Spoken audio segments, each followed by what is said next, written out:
आग में घी डालने से आग बुझती है कि बढ़ती है?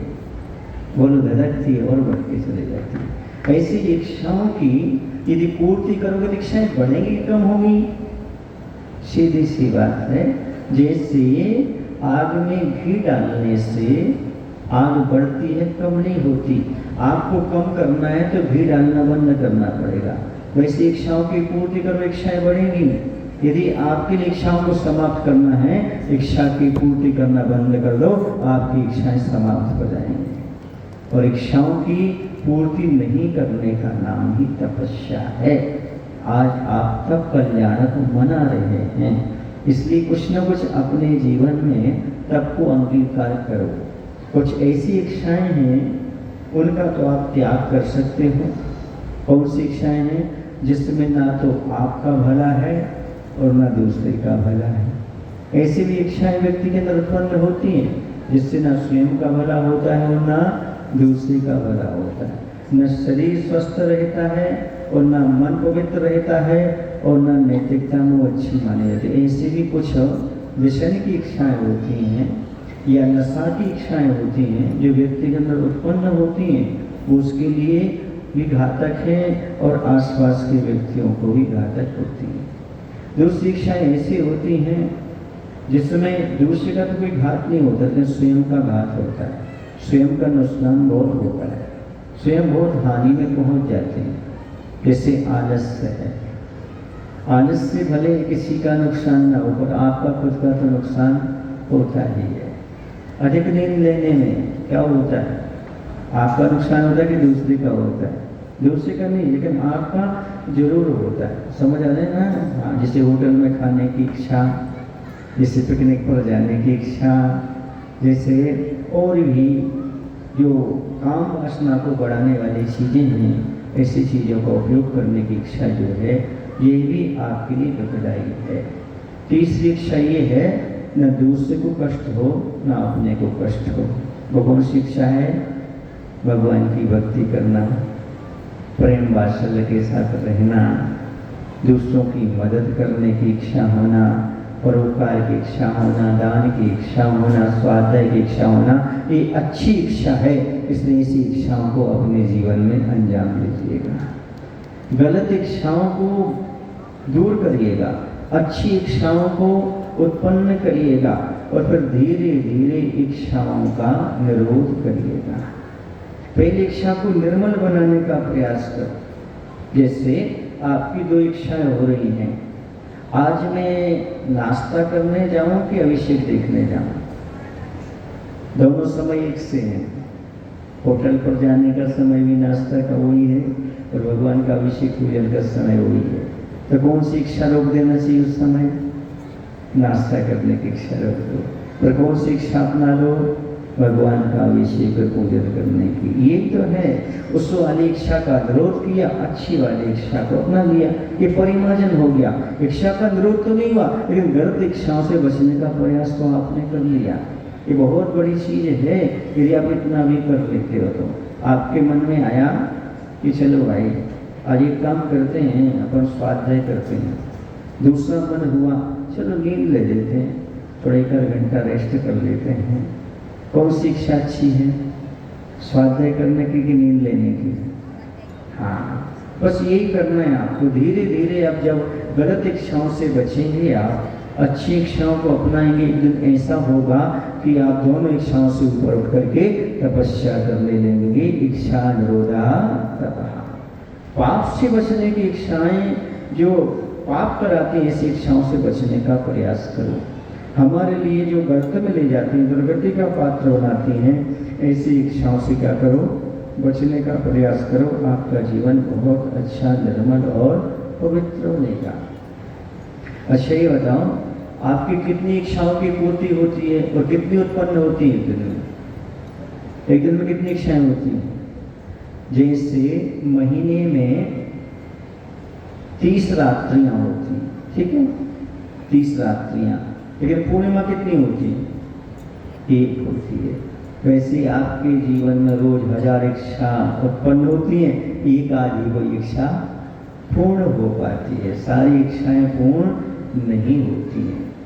किसी ने बहुत अच्छी बात लिखी है, यदि भगवान में इच्छाएं डाल दी जाएं तो इंसान हो जाएगा।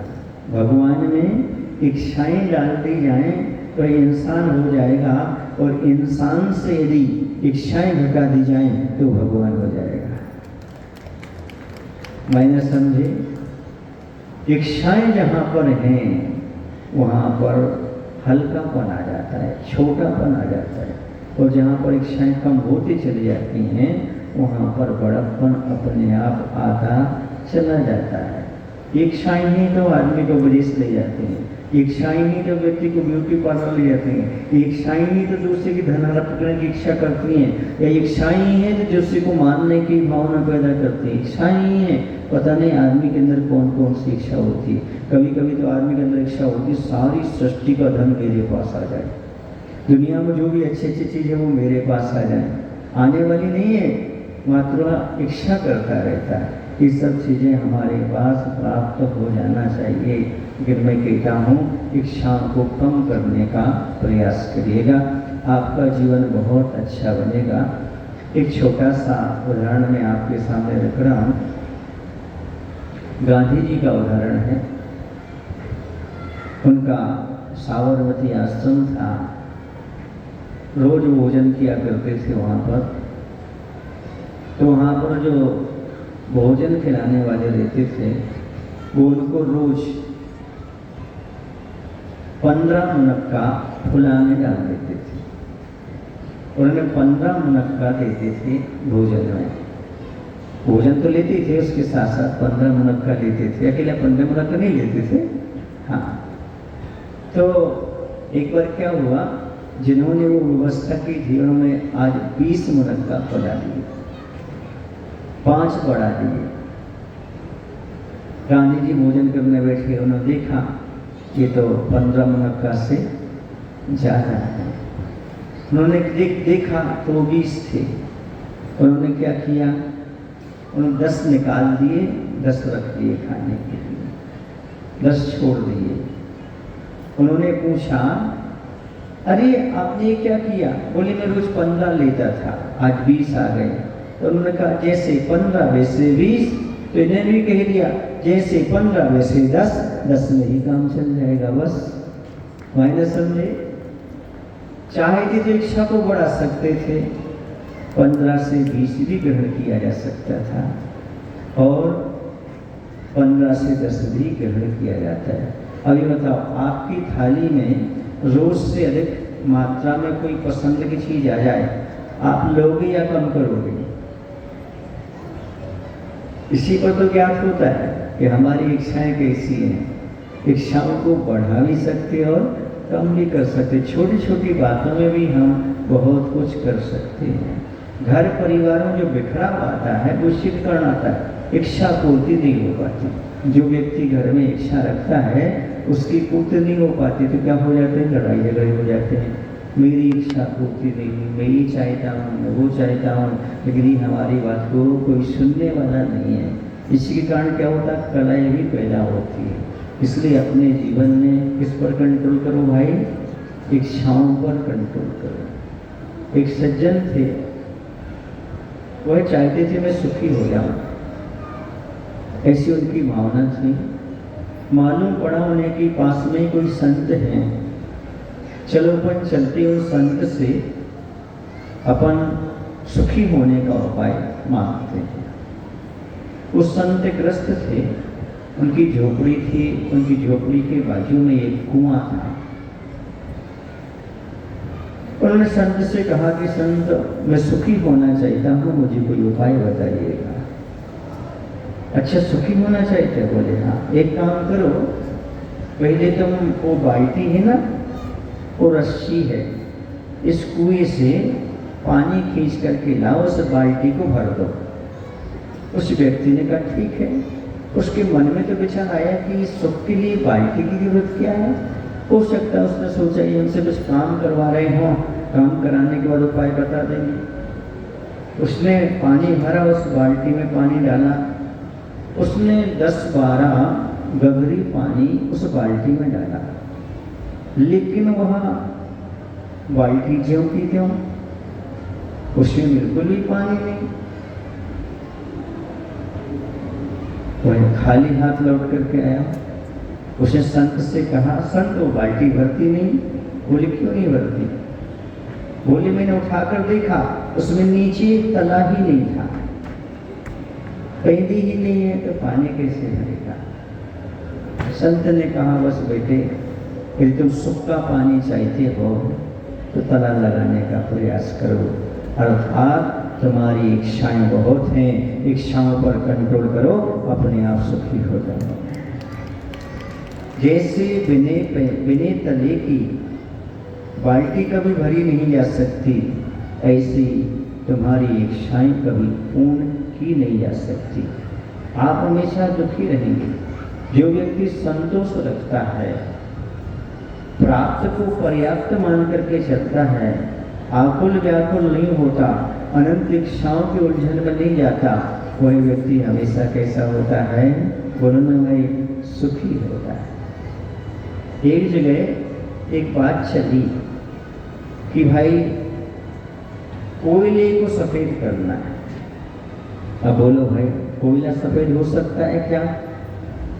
लोगों ने सोचा चलो भाई अपन साबुन लगाते हैं, किसी ने सोचा चलो अपन सर्फ लगाते हैं, पानी से साफ करते हैं, लेकिन कोयला कभी साफ पानी और साबुन से होने वाला है। बहुत प्रयास करने के बाद कोयला साफ नहीं हुआ। जब कोयला साफ नहीं हुआ तो एक बुद्धिमान व्यक्ति था, उसने कहा मैं 5 मिनट में कोयले को साफ कर देता हूँ, सफेद कर देता हूँ। वह गया और उसने कोयले में आग लगा दी, और जैसा कोयला जला, जलने के बाद लाल और बुझने के बाद सफेद राख के रूप में परिवर्तित हो गया। उसी प्रकार से हम अपनी आत्मा को उज्जवल करना चाहते हैं, सफेद करना चाहते हैं, तो क्या साबुन पानी लगाने से उज्जवल हो जाएगी? क्या स्नान करने से उज्जवल हो जाएगी? नहीं, संभव नहीं है। पर क्या करना पड़ेगा? इस शरीर को भी कोयले की भांति तपस्या की आग में गुजारना पड़ेगा, तभी हमारा आत्मा पवित्र हो सकता है, निर्मल हो सकता है। यह सब तपस्या के माध्यम से बहुत कुछ जीवन में परिवर्तन हुआ करता है। मैं आपको एक संस्मरण सुना रहा हूँ उत्कृष्ट सागर जी का, मुनि श्री उत्कृष्ट सागर जी का। जब वो महावीर भैया थे, जब मैं 2011 में चातुर्मास कर रहा था गुना में, तब वो हमारे पास आए थे। उन्होंने एक संस्मरण सुनाया था कि दीक्षा के बाद पहली बार जब पिता मल्लप्पा जी आचार्य भगवंत विद्यासागर जी महाराज के दर्शन करने के लिए गए, तो एकदम उनका साहस नहीं बन पा रहा था कि आचार्य विद्यासागर के सामने पहुंचे। तो उन्होंने झांक करके खिड़की से देखा। जब उन्होंने झांक करके खिड़की से देखा, मल्लप्पा जी ने देख करके अचंभित रहे। और उन्होंने क्या कहा महावीर से? उन्होंने कहा, आज मालूम पड़ा तपस्या से आत्मा ही पवित्र नहीं होती, बल्कि शरीर भी सौंदर्यपूर्ण हो जाता है, सुंदरता आ जाती शरीर में भी। आज का व्यक्ति श्रृंगार से सुंदरता चाहता है, और शरीर में सुंदरता श्रृंगार से नहीं आती, बल्कि तपस्या से आती है।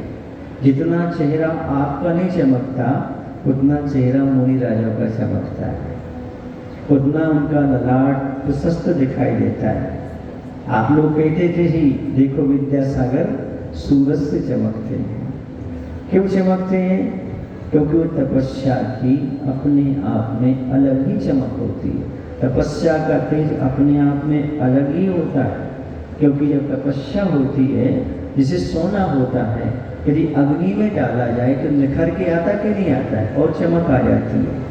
और सोने की परीक्षा तो तपा करके ली जाती है और निखर के बाहर आता है। वैसे ये शरीर तपस्या से समाप्त नहीं होता, दुर्बल नहीं होता, बल्कि तपस्या के माध्यम से शरीर और तेज को प्राप्त हो जाता है और चमक उस चेहरे पर आ जाया करती है। क्योंकि तपस्या करने से शरीर की जो अशुद्धियां हैं वह सारी बाहर निकल जाती हैं।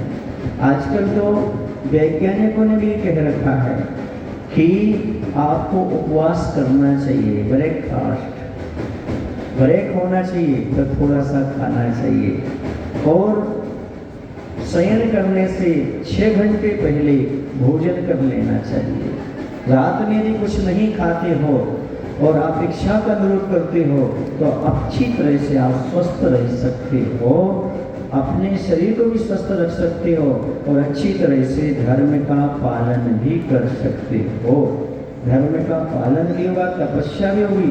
मैं कहता हूँ आप कुछ नहीं कर सकते तब कल्याणक के दिन इतना नियम ले लो, मैं रात्रि में भोजन नहीं करूँगा, समझो आपने बहुत कुछ त्याग कर दिया, अपनी इच्छाओं पर बहुत कंट्रोल आपने कर दिया।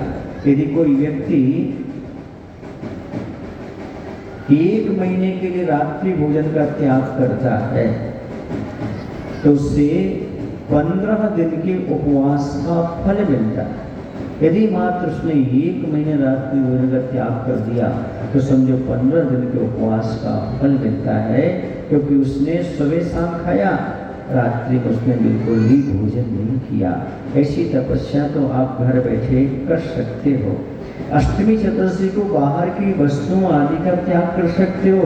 इतनी तपस्या तो कम से कम आप घर बैठ करके कर सकते हो और आपको करना भी चाहिए। क्योंकि आप गृहस्थ हैं, आपके 6 आवश्यक में देव पूजा, गुरुपास्थी, स्वाध्याय, संयम, तप और दान है। अर्थात तप भी आपका आवश्यक है, आपके मूल गुण मान करके चलो। आपके 6 आवश्यकों में एक कहा गया है। और भी 4 प्रकार के धर्म आचार्यों ने कहे हैं। जिन 4 प्रकार के धर्मों में उन्होंने कहा कि दान, पूजा, शील, उपवासो चतुर्भुज ब्रह्मो। दान है, पूजा है, शील है और उपवास है। ये 4 प्रकार के धर्म का पालन करना चाहिए। अर्थात प्रत्येक गृहस्थ को अष्टमी चतुर्दशी आदि में एक उपवास अवश्य करना चाहिए। उपवास के दिन क्या होता है, शरीर में से एक ऐसा स्राव होता है जिसके माध्यम से पाचन तंत्र मजबूत होता है। उस शरीर में पड़ी हुई जो अशुद्धियाँ और विकृतियाँ होती हैं वो शरीर से निष्कासित हुआ करती हैं। जैसे आप चक्की को, आटा चक्की बिल्कुल खाली रखते थे ना पहले, हाँ, ताकि उसमें अंदर चमक ना जाए आटा और आगे चल करके शुद्ध निकल सके, वैसे आपको अपनी पेट रूपी जठरांग रूपी चक्की को स्वस्थ रखना चाहिए। इतना ही पर्याप्त समझता हूँ। बोलिए महावीर भगवान की जय। अब आरती का वक्त हो गया है, आप लोग आरती कर सकते हैं।